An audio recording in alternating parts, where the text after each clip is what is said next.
ध्यान और तंत्र के अभ्यासियों को मेरा नमस्कार। ध्यान में बैठने की आदर्श स्थिति क्या है, आज इस वीडियो में हम यही देखेंगे। जैसे कि मैंने पिछले वीडियो में क्या आप जो कर रहे हैं वह ध्यान की सही विधि है या नहीं, इसके बारे में जानकारी दी है। जिसके बाद मुझे कुछ लोगों ने ध्यान की सही विधि की जानकारी पूछी। उसी संदर्भ में ये वीडियो प्रकाशित कर रहा हूँ। यदि आपने वह वीडियो नहीं देखा है तो पहले उसे देखें, तभी आपको पूरी बात समझ में आएगी। उसके बाद इस वीडियो को देखकर ध्यान के बारे में आगे की जानकारी ले सकते हैं। उस वीडियो का लिंक मैंने डिस्क्रिप्शन बॉक्स में दिया हुआ है। अब आगे की बात करते हैं। मित्रों, ध्यान अभ्यास से जुड़े कुछ मूल बातें हमें पहले समझ लेनी चाहिए, उसके बाद आगे बढ़ना चाहिए। जैसे कि किसी भी आसन या मुद्रा में बैठने से पहले यह सुनिश्चित कर लें कि ऐसा कोई भी आसन या मुद्रा ना बनाएं जो आपके लिए कष्टकर हो या जिसे बनाने में आप असमर्थ हों।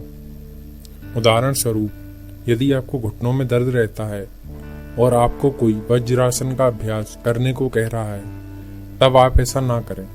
ऐसा करने से पीड़ा के चलते ध्यान तो लगेगा ही नहीं, बल्कि कष्ट उठाना पड़ सकता है।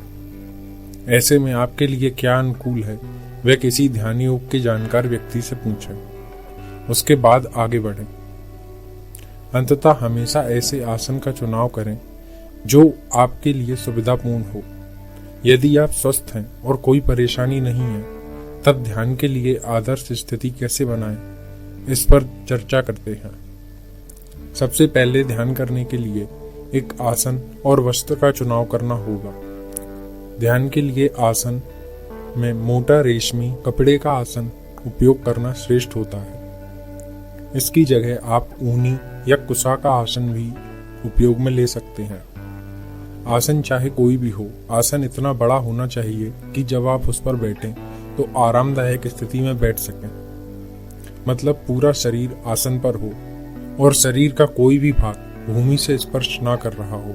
यदि वस्त्रों की बात करें तो कोई भी आरामदायक वस्त्र पहनकर ध्यान कर सकते हैं। बहुत कसे हुए या टाइट वस्त्र पहनकर ध्यान अभ्यास ना करें। यहाँ एक बात का अवश्य ध्यान दें कि यदि आसन और वस्त्रों के रंग का चुनाव आपकी प्रकृति के अनुकूल हो तो वह सबसे बेहतर होगा। विपरीत रंग का चुनाव होने से शुरू के दिनों में ध्यान अभ्यास में कुछ परेशानियां, बाधाएं आ सकती हैं। इसके लिए अपनी कुंडली में ग्रह योगों का सहारा लेते हुए रंगों का चुनाव करना चाहिए, जो कि कोई ज्योतिषी देखकर बता सकता है, या आप ईमेल द्वारा हमसे भी इस विषय पे सलाह ले सकते हैं।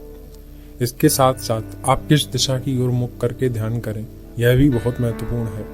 दिशाओं का चुंबकीय प्रभाव हमारे ऊपर बहुत गहनता से पड़ता है, जिसे हम रोजमर्रा की जिंदगी में महसूस नहीं कर पाते। पर जब हम ध्यान कर रहे होते हैं तब एकाग्रता का स्तर बहुत बढ़ जाता है। ऐसे में अगर अपने विपरीत दिशा में बैठकर ध्यान किया जा रहा हो तो काफी कष्टकर अनुभव हो सकते हैं। वैसे दिशा हमें कैसे प्रभावित करती है, इसके बारे में आगे की वीडियोस में देखेंगे।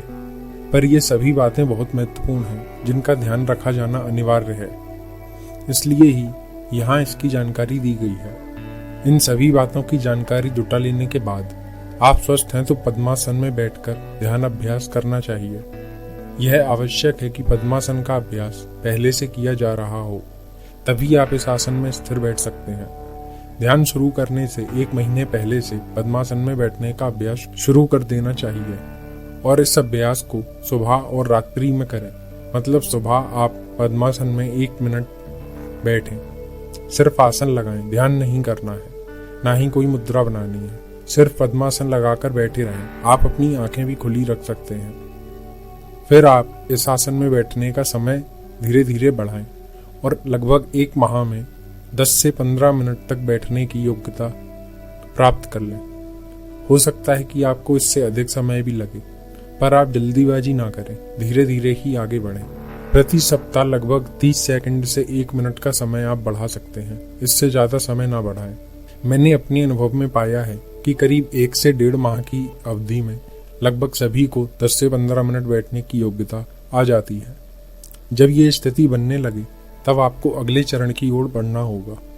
आगे की जानकारी बताने से पहले आपसे एक अनुरोध है कि आप कृपया चैनल को सब्सक्राइब अवश्य ही कर दें। इससे हमें आगे ध्यान और तंत्र से जुड़े कई रहस्य खोलने के लिए प्रोत्साहन मिलता है। यह आपका दिया हुआ हमें एक सहयोगी ही है। अब हम अगले चरण की चर्चा करते हैं। यहाँ तक आते हुए मैं यह मान रहा हूँ कि आप पद्मासन में बैठने की 15 मिनट की योग्यता पा चुके हैं। अब आप अनुलोम विलोम प्राणायाम का अभ्यास शुरू कर दें, अर्थात जब पद्मासन में बैठने की योग्यता आ जाए तब अगला चरण है कि पद्मासन में बैठे हुए प्राणायाम का अभ्यास किया जाए। आज हम प्राणायाम के नाम पर जो करते हैं और समझते आए हैं वह इस विधि का बिगड़ा हुआ स्वरूप है। प्राणायाम हठयोग के अंतर्गत एक बहुत ही उम्दा प्रणाली है, पर आजकल हम मात्र पेट में हवा भरना छोड़ना जो हम लोग टीवी पे देखते रहते हैं उसी को प्राणायाम समझ बैठे हैं। वह प्राणायाम की सही विधि नहीं है। प्राणायाम करने की सही विधियों में नाड़ियों के हिसाब से प्राणायाम करना होता है, जो प्रति व्यक्ति के लिए कुछ अलग अलग हो सकता है, और गति को संतुलन में रखना होता है, तभी आध्यात्मिक लाभ मिलता है।